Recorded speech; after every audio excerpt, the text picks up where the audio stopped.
is that learning curve getting you down? Well, stop the scroll because I'm going to talk to you today about how you can overcome skill set challenges without going down a rabbit hole and getting completely derailed from your projects. Okay, all right, so let's get started. All right, so for those of you who don't know me, I am Cheryl Texera, and I am the owner of the scrumshop.com. So you can find me there and all of the resources there if you'd like. But please make sure that you give me a like and you stick around for this short video. I'm going to talk to you about how you can overcome those skill set challenges and not end up, with that shiny object syndrome problem, right? We all hate that. So here we go. So one of the things that we'd like to do in the Scrum world is to do what we is what's called drive the spike.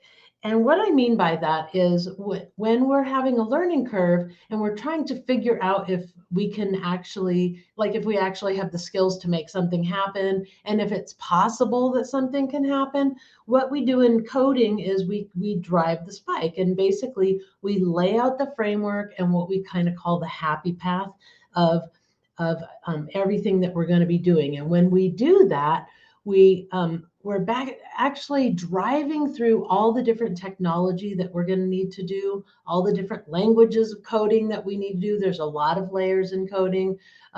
You may or may not know about that, but that's not the point. The point is that even in your business, you have a lot of layers of skills that you need to learn. And when you're building something like, for example, your website, there's a lot of skills that you're tapping into in order to build that website. One, you have to know how to use the dang software, right? If you're using WordPress or if you're using, a theme in WordPress, then you have to learn that theme. You have to understand some basics about programming languages.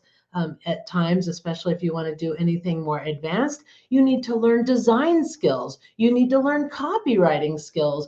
You need to learn how to create, images and compelling copy and that sort of thing. And so you can see all the different skills that you have to touch upon just to build your website, even if it's just a one-page website, right? So what I wanted to talk to you about today is just how to deal with those, all of those challenges so that you don't get completely derailed. Now, this is not for you necessarily if you're brand new and you've never done any of this work. You're probably going to have to invest some time to learn how to build your very first page. Of course, you can use a template, those kinds of things too. So think about that as you're going through, right? You could, let's say you're not very skilled at design yet, but you kind of know how to use your software pretty well, right? So what you're going to do is maybe use a template and then work on your copy. Maybe that's what you want to focus on this time is your copy, and you're learning design tools by borrowing these templates and utilizing these templates. And so that's kind of the idea, is that we drive that spike and we kind of poke our nose in each and every part of the pieces, all the pieces that we need in order to build that thing or complete that block of work or whatever it is that we're doing. And then the next time we do it, we repeat the same process, except maybe now we pick another area that we want to focus our skill building on, right? So you're not getting bogged down with every single thing. You can't learn everything at once. It's too hard. It's too time consuming. You'll never get anything out the door. So instead, we just do the best we can in the areas that we know enough to be competent. And then you pick one area that you're going to really focus on and get better at and build your skills on. And so as you get further along in your business, you can start focusing your skills on areas where the data is showing you that things aren't working. Like maybe you have, a great social media post that gets people over to your website like crazy, and yet nobody's opting into your thing, whatever it is, your freebie or whatever, right? And so that leads you to believe that you need to work on the design of your web page or the copy of your web page or the button placement or there's all kinds of things, maybe the images on your website, all those things that add to it that make people hesitant, I guess, to opt into one of your things. And so that's one of the ways that you can actually keep continually producing and doing the things that you need to do without the learning curve bogging you down, is that you just kind of pick areas that you're going to really focus your attention on. And so I've been working on sort of that, that as well. And so every time I like to look at it as an onion and I like to look at driving the spike as an onion. So think about an onion. You're sitting there with an onion, right? Wish I had an onion sitting here. And when you cut it in half, you see all the little layers in there, right? You see all those little layers. And so each time you, like if you took a nail or a knife and you drive that knife right through that onion to the center of that onion, you're going to see all those different layers. And that's the same thing you're doing when you're driving the spike in a block of work that you're doing, a website or whatever project you're working on, anything like that, is you're seeing all of those layers. And by recognizing each one of those layers, instead of just throwing up your hands like, oh, I'm terrible at this, I can't do this. Well, you might be good at some of the things, you just might not be good at the other parts, right? So as you go through each layer, analyze what that learning curve is for each one of those layers, maybe even before you start the work. And then you'll start to see, okay, these are some things, these are skills that I need to build. And, here's where I feel like I'm at. Maybe you're at a C. Maybe you rate yourself as a C on most all of them and maybe an A in one area, right?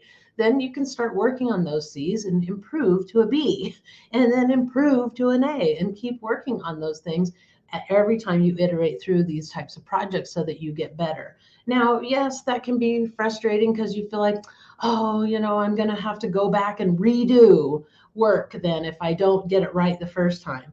But the fact is, you're going to have to redo your web pages all the time because web pages are never set in stone. You might be able to use the same exact web page for a while, but then it will stop performing for you and you'll have to make some changes to it. And one of the reasons for that, if you think about it, is that Google needs to know that that page is still active and alive and that it's worth sending traffic to, because we all know that there's a lot of failed businesses out there, right? And so there's a lot of websites out there that are just dead, that really don't get much attention. They're still up there for whatever reason, maybe because it was free to put it up there or whatever, and nobody's working on it anymore. And so having, regular activity on your website is going to be something you have to do anyway.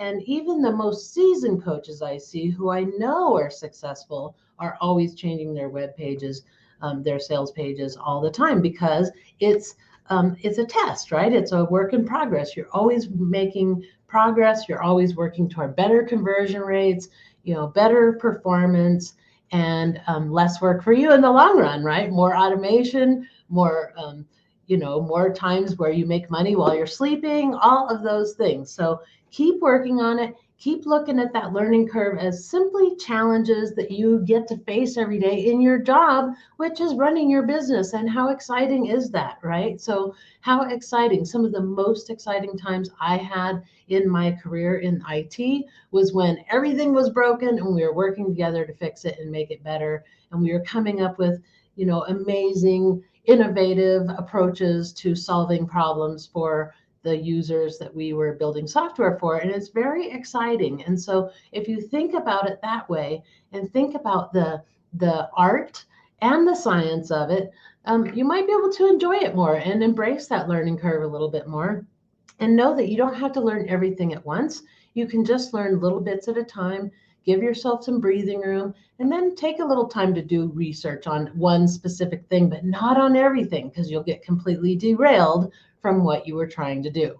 All right, I hope that helps. Be sure to grab my book while it's free, my little mini ebook. It's not very big. It's a miniature ebook, but it is called Obstacle Slayer, and it's to help you learn how to become an obstacle slayer in your business so you can overcome things like tech challenges and mindset challenges and rejection and all the things, that present themselves as obstacles to us in our entrepreneur journey, so that you can clear the path for success for you today. So you can grab that workbook or that book at thescrumshop.com/obstacle-slayer. So I hope you'll grab it. I'll be sure and put it in the comments. But if you are watching this, please be sure to give me a like, throw me some comments, give me some fire, and say you're an obstacle slayer. Make sure you say that every single day to yourself. I am an obstacle slayer. And then make sure you like and follow my page if you are on YouTube. Okay, thank you. Bye-bye. We'll see you in the comments.